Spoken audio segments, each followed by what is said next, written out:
Okay, today we are playing a game on Ilios. We are in the Gold SR range, and we will be playing about 2/3 of the game as Reaper and about 1/3 of the game as Tracer.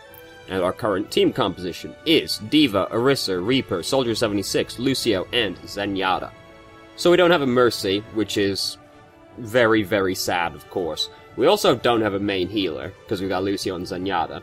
It's similar, that kind of setup is similar to a dive comp, but then you look at the rest of the team and you see Orisa, Reaper, and Soldier 76, and you think, it's not really much of a dive comp, is it? So, it's very awkward and it's very sad. And, I would expect to have troubles with not having enough healing, basically, because we have two very low output healers. That being said, Reaper has lifesteal and Soldier has biotic field. So there's some self-healing in here, but, you know, it's pretty sad. Would like a Mercy. Would trade either of these supports for a Mercy. Probably Lucio, though.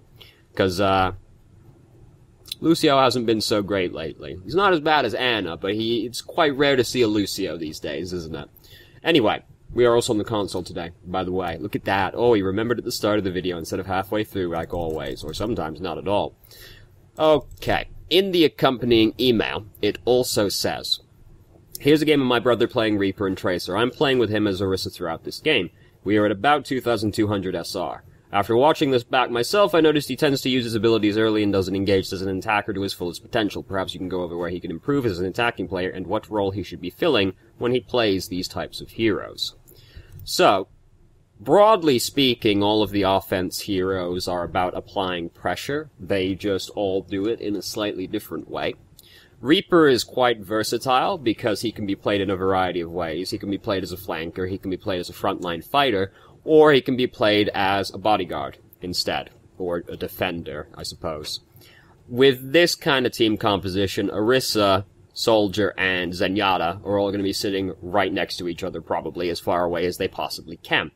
So we don't really want to sit back there with them as Reaper. Instead, we can go in and play aggressively with the Lucio and the Diva, so as a frontline fighter, or we can go around and do some flanking as well, because that's always an option that Reaper has open to him. Tracer is not very versatile, and she's all about killing people and just, like, getting in the backline and pressuring people. Broadly speaking, though, all of the offense heroes are about applying pressure to the enemy team, like Soldier applies pressure by threatening a very wide space. Genji and Tracer just bully people and try to get picks. Pharah, high damage threat. Basically, that's the basic role you're trying to fulfill, is apply pressure. It just depends how you do it. Anyway, though, we will look as we go on, but that's, you know, sort of an answer anyway. So let's start the game. So we're on Weld to start with. And in general, I think Reaper is pretty good at the King of the Hill maps, because there tends to be lots of places to get behind people, lots of places to teleport to, and the enemy team is quite likely to have dive heroes like Winston and Diva, whom Reaper is really good at killing, because it's kind of Reaper's thing, really. So we can try and walk around the side here. We see they also have a Reaper who is wearing the same skin as us, which is extremely awkward, and one of us is going to have to change. So we took a chunk of damage, and we don't really have any healers, so we're not doing a great job of being healed. They're also both dead right now, which is a bad start. Because we know that our two healers are also really low healing output, we are going to have to go out of our way to pick up health kits quite actively, because we have two off healers as our healers. Right now, we should not be trying to fight, because we've lost both our supports and both our tanks. We, in fact, just throw ourselves off the edge of the cliff, which is fair enough. After the two supports died, we could have just started leaving, and then after Orisa dies, we could just be like, alright, fuck it, that's over with, and then just, like, Wraith form away and leave. But throwing yourself off the cliff also works if you are pretty certain you're gonna die. Just doing that denies the enemy team any ult charge, so it works. Though if you're watching the kill feed, you can be like, oh, we've lost like two really important people, or just two people in general. I should probably be trying to get out of the fight now. So we used our teleport to get back. We spend a long time waiting around right here, not really doing anything. I mean, you can use your teleport to get back places quicker, that's fair enough as Reaper, but then we just sort of stand around doing nothing for a little while, probably waiting for our teleport to be up. We can just, like, try and walk around the side instead. Like, we don't necessarily need to wait for our teleport, because we can try and come up around this way. Anyway, though, as we were waiting around, it ended up the enemy Reaper appeared right next to us, and we got to kill him as well, so that's cool. And now, also, their Reaper is dead, now their Zenyatta's dead, they've lost this fight, basically. So we now also see that they have the same support setup that we do, so, I mean, if both teams are at the exact same equal disadvantage, it basically cancels itself out.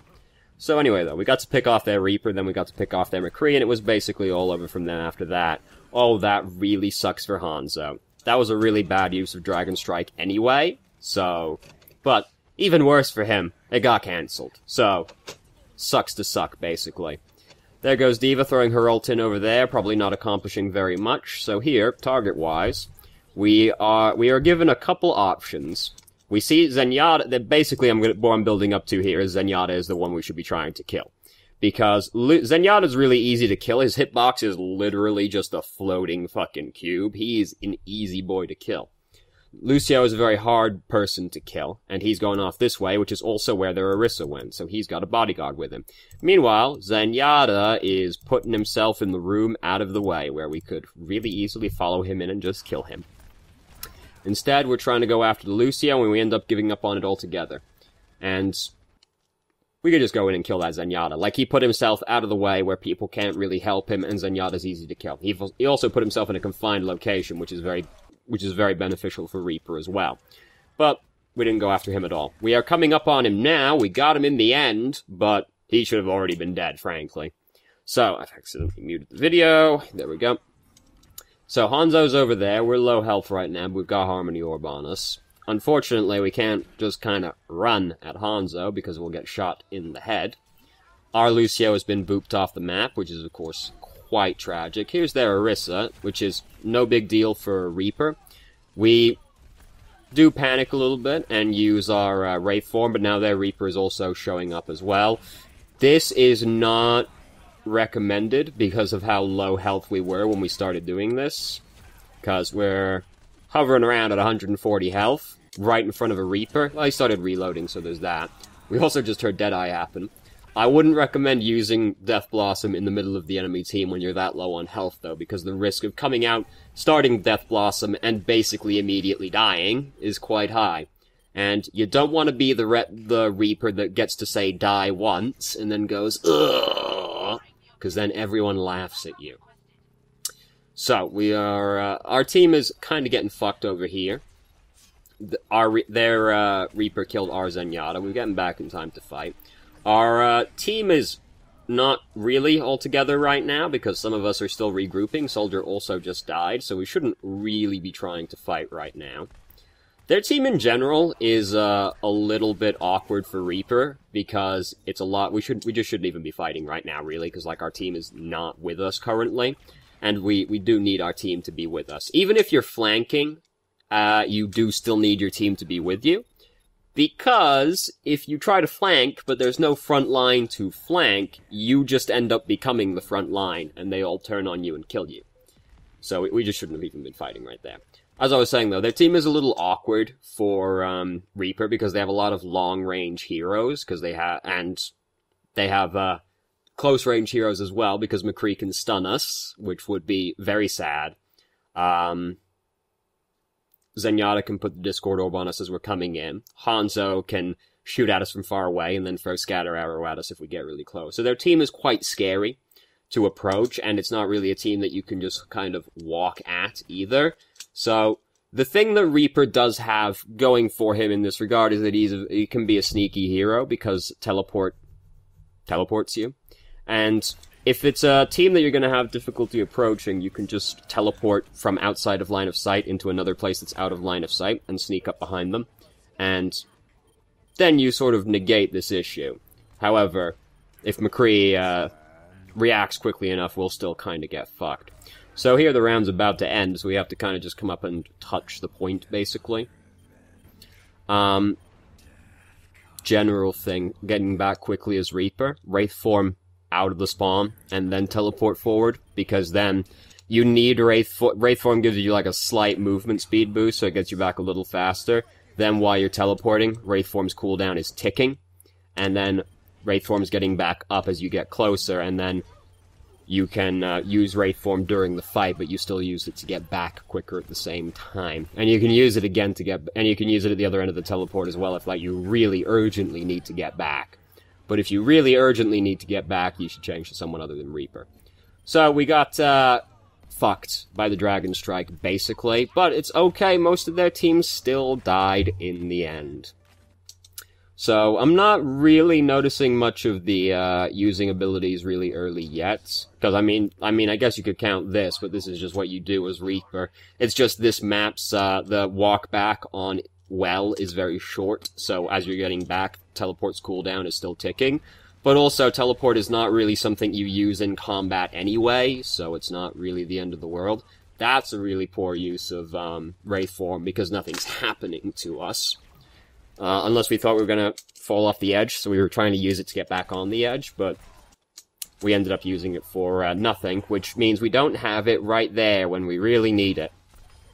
Because ideally, right here, we'd have Wraith Form up, and then this just doesn't happen to us, because fairly standard procedure for Reaper is to kill someone and then immediately Wraith Form to get away, because Reaper's a pretty slow hero, and when you walk into someone left-clicking them, you tend to attract the attention of the team, so you tend to have to Wraith Form away, because you've suddenly gained a lot of attention.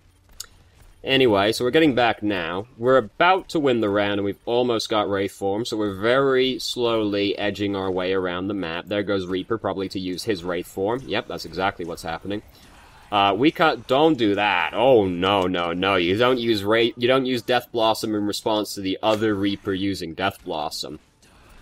We come back to help with him. This is super telegraphed, so, like, fair enough. The thing is, Reaper is a pretty short-range hero, and I would not want to walk into the other Reaper's Death Blossom to try and kill him.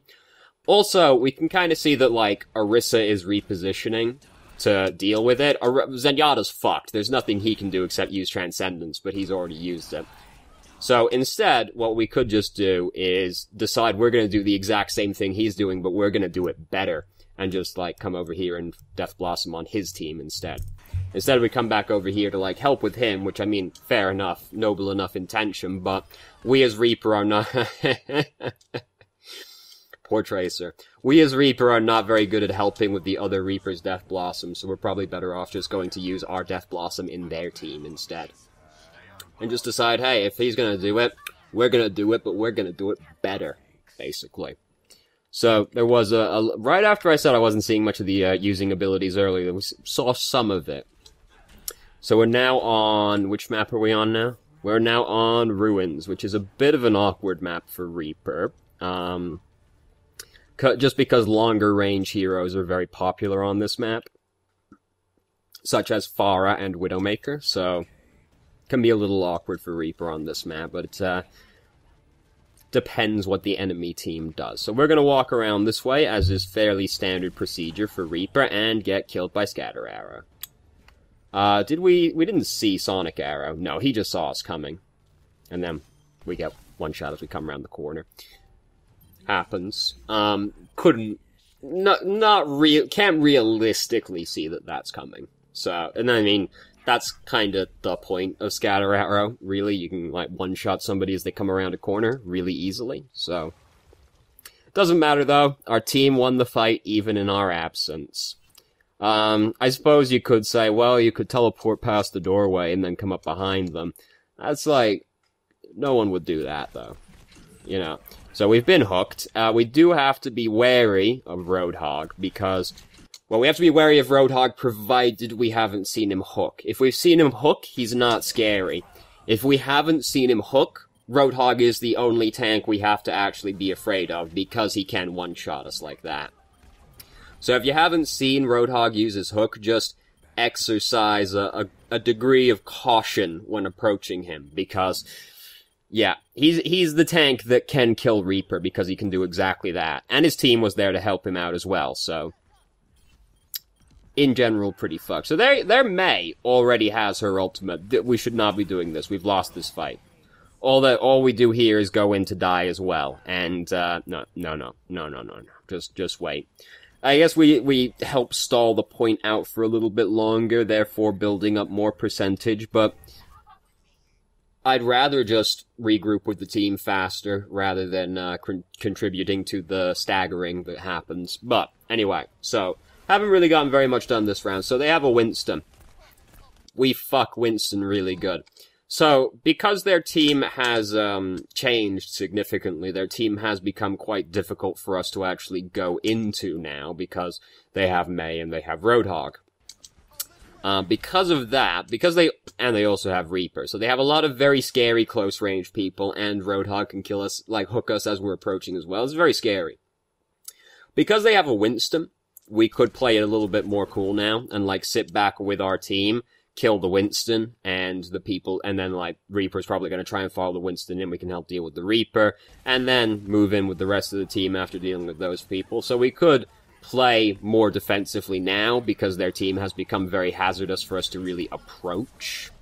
And Winston makes it, so that if we just sit with our team and kill Winston when he jumps in, they're just, the bare minimum, they're always going to be 5v6, basically, so there's that. But also, you can just watch cooldowns closely, and be more careful as you're approaching people, and then it's not really an issue. So, we, are being held hostage by May currently. We do use Wraith form way early there because we can't actually get away while the wall is there, and nothing was actually happening to us yet. May was currently in the process of bullying D.Va, so we could have indeed just been more patient and gotten away with that one.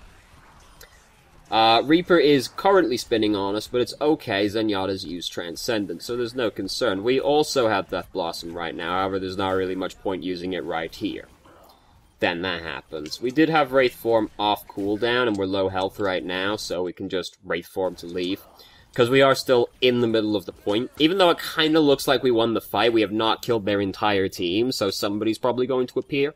We could just Wraith form away and recover our health and then come back and fight. Also, just in general, you don't really want to be standing in the center of the point when you're low health, because the center of the point is the most dangerous place to be standing, basically.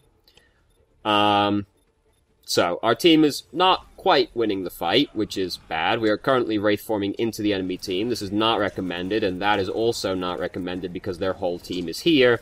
Roadhog has hard CC, and they could also spike us to death really easily because all it would take is a decent shot from Roadhog and from Reaper. Or a headshot from May, plus like a shot from one of the other people.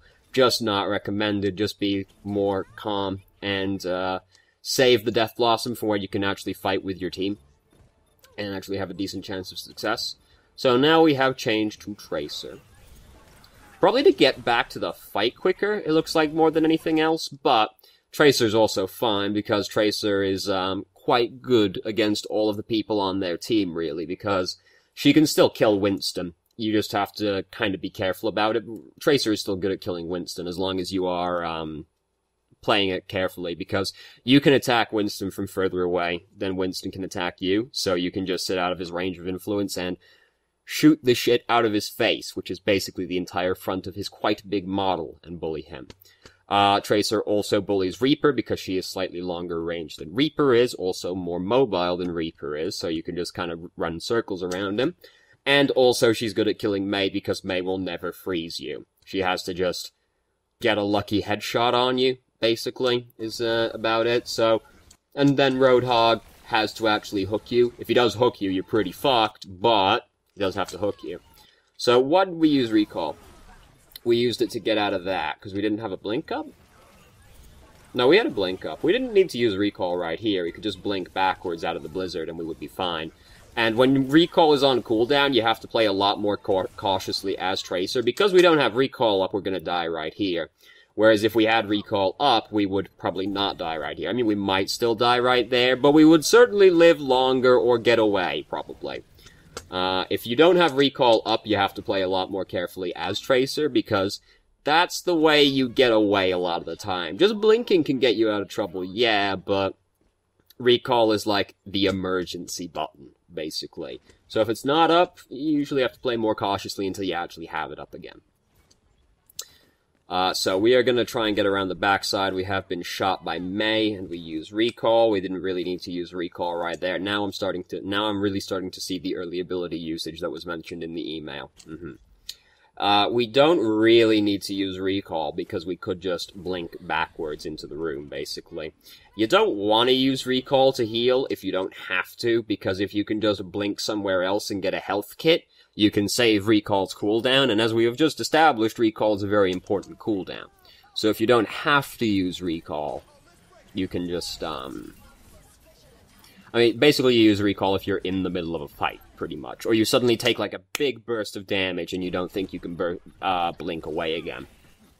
It's the emergency button. If you're not really in an emergency, you can usually just blink away. So, fight's going pretty well for us. When we arrived, it was kind of already almost over, really, anyway. Moira's doing that, which is really inconvenient. There's no reason to be afraid of, like, going closer to these people, because, like, you can just blink up right next... It's like this beam does the same damage regardless of how far away you are. You can just blink right next to Moira and try to kill her, because the Tracer is quite scary to Moira, because you can kill her quite quickly if you're point blank on her. And, she's actually quite vulnerable while using Coalescence, because, yeah, she's healing, and yeah, she's moving a bit faster, but that's kind of it. She can't really do anything fancy. The beam doesn't do more damage to you if you're closer to Moira. You can just blink up right next to the Moira and try to, like, drill into her point blank and kill her quickly. In general, Moira, you don't really have to be afraid of approaching, because she doesn't do more damage if you're closer to her. It is generally only of a benefit to you to be closer to Moira. She usually prefers people to be further away. So here's Winston. He's currently using Primal Rage. We just use Recall at full health. Yep, we just used Recall at full health, which is also not ideal. We did stick the Reaper, but because we used Recall early, we also died to the Reaper. If we hadn't used Recall early, we would have been able to get away. Now I'm very much starting to see the early cooldowns, or ability usage. Particularly on Tracer, where it's happening like a lot more. Though it did happen with Reaper a bit as well, yes. So we're currently fighting. We actually didn't use Recall early enough that time. We also don't do that, where you blink forward on your last blink into the fight, because you don't really ever want to be out of blinks unless you're in an emergency situation, basically, where you use, or if you're gonna, like, triple blink in, stick, recall away, or if you're just using all of your, like, if you're trying to get back quickly, or you're trying to run away quickly, fair enough. Try not to be completely out of blinks, though, because that, puts you in unfortunate situations sometimes. I'm not saying that's the issue right there, but if you're near the fight, don't be completely out of blinks. You always want to have one in reserve in case you absolutely need it. Sometimes you're gonna use all three blinks, like, right there, we're using it to get back, fair enough, but, like, once you're close to the fight, you don't want to start running yourself completely out of blinks. Like, right here, we blink into the center of the fight, and now we have no blinks when we arrive in the center of it. We also use Recall at full HP again. Yet we also used Recall at full health again. Yeah, it's very much the abilities. I'm certainly noticing that now. Because we've used it early, we don't have it here. Basically, there's a lot of... We died here because we didn't have Recall, and if we hadn't used Recall a minute ago, we would have Recall right here, and we wouldn't have died. So that's becoming very apparent, yes. But as you can see, we're gonna win this round anyway, so don't get punished, don't have to learn, is how I choose to view it. We didn't need to use Recall there, either, because, yeah, Reaper shot us, but, like, we blinked away. And there's health kits nearby right here as well, so we don't need to do that. And again, if we can use a health kit and just, like, blink to something to heal rather than using Recall, we'd rather do that. A thing with Tracer is also that you want to, like, really know the maps, because you want to be able to do things like blink onto a health kit without, like, looking at it, basically. So you want to be able to, like, navigate the map without looking at it, so that you can be in situations where you're like, alright, I'm gonna backwards onto the health kit, basically. Knowing where the health kits are is very important for Tracer, so that you can blink onto them, instead of using your Recall to heal when possible. So, things that stand out in this game, yeah. We do use our abilities really early a lot of the time. Some target prioritization stuff. I'm thinking specifically of the Zenyatta that we just had the opportunity to get a free kill on, but we chose to go after the Lucio and then gave up on it entirely. In general, we also are not... I'm trying to think exactly how to put this. We don't seem like we know exactly what we're trying to accomplish, basically. Like, when we're playing Reaper in the first round, it doesn't really feel like we have any clear goal in mind of what we're trying to do. Also, similarly with Tracer during this round, it doesn't really feel like we really know what we're trying to accomplish. We kind of just seem to be, like, bumming around the map, doing whatever comes up, really. And if you're playing a hero like Reaper, Tracer, or Genji, who are generally trying to kill people, often or always, depending, played in the flank, like as a flanker. You want to have a very clear goal in mind of who you're trying to kill. You want to look at the enemy team and say to yourself, alright, I'm really good at killing X and Y, so X and Y are the people I'm just going to be trying to kill. Which is usually going to be the supports, but it can also be the, long-range DPS. For example, if you're playing Genji and you see that they have, like, a Widowmaker and a Mercy, you say to yourself, alright, my two primary targets are Widowmaker and Mercy. Or you might say, alright, that it's Soldier and Mercy. If Mercy's there, it's always going to be Mercy, basically, but you, pick the people that you're good at killing and you say to yourself, alright, how do I get to those people, and how do I kill them? And how you get to them and kill them will vary greatly depending on the map, but you want to have a clear goal in mind. Every hero is trying to accomplish something. Broadly speaking, we have the overall major objective, which is dependent on the map, but it is usually capture the point. But then every hero also has their own sub-objectives that they have, right? Like Reaper has the goal, like the overarching goal is capture the point, but Reaper has the sub-goal of kill dive tanks and bully backline, because those are the two things he's really good at killing. He's really good at, like, bursting tanks to death.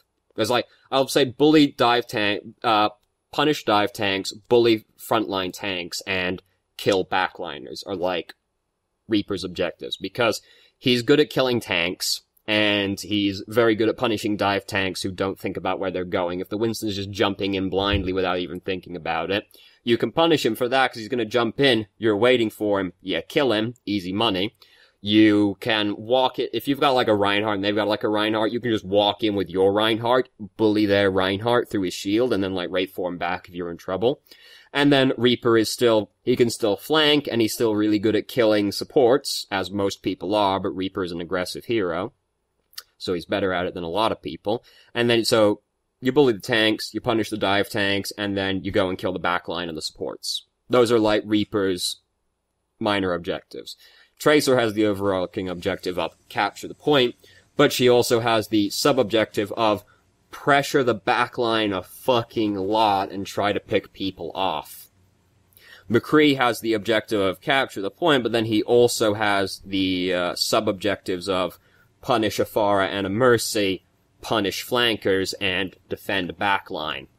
Right? So, it's important to have a clear understanding of what you're trying to do in the game. Just kind of bumming around the map, seeing what turns up, is not going to get you super far. It's important to know, like, what your hero is good at doing, and then you need to identify what you should be trying to do in the game. It'll vary sometimes, depending on what's happening. Like Reaper, you can flank, go with the front line, or defend, so what you need to do in the game will vary.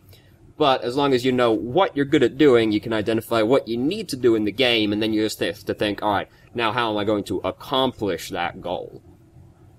So, anyway, those are the things that stood out the most in this game. Yeah, ability usage, using a lot of abilities early, leads to a lot of deaths, and we just seem really unfocused, like we aren't really sure what we're trying to do, so that's what stood out the most to me in this game. So thank you very much for watching. If you did, if you have any questions, feel free to ask. I'm more than happy to answer, and I hope you found the video helpful.